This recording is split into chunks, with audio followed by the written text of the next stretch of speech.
Midnight Bus Horror Story. I used to love riding the late bus home after my evening shifts. There was something oddly comforting about the steady hum of the engine and the way my bus driver, Mr. Harrow, always greeted me with a wide, friendly smile. Maybe that's why I never questioned why I was often the last person left, or why the city lights seemed to blur as we wound down unfamiliar streets. But last Thursday, as I climbed aboard, I caught my own reflection in the curved mirror above his seat, and something in his eyes made my skin crawl. It was as if I saw not just myself, but a shadow flickering behind me, grinning with teeth too sharp to be real. I tried to shake it off, convincing myself I was just tired.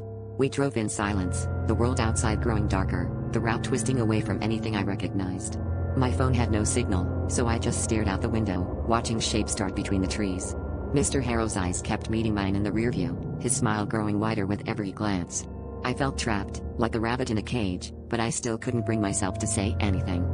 After all, he'd always been kind before. Maybe I was just being paranoid. The bus eventually stopped on a narrow road lined with fog and leafless trees. Mr. Harrow turned around in his seat, his eyes glinting in the dim light. "Time to go home," he said, voice lower than usual. That's when I noticed the seats behind me. Every one of them was occupied by people I'd never seen board. Their faces were pale, eyes hollow, and they stared straight ahead, unmoving. My heart hammered as I realized none of them were breathing. I stumbled back, desperate to escape, but the doors wouldn't budge. Mr. Harrow just kept smiling, his face stretching inhumanly wide. I saw my own terrified reflection in his eyes again, and behind me, the passengers began to rise, reaching out with cold, lifeless hands. That's when I understood, I wasn't just a passenger. I was the next to join them, another lost soul in Mr. Harrow's midnight collection. And as the bus rolled forward, swallowed by the fog, I knew I was never going home.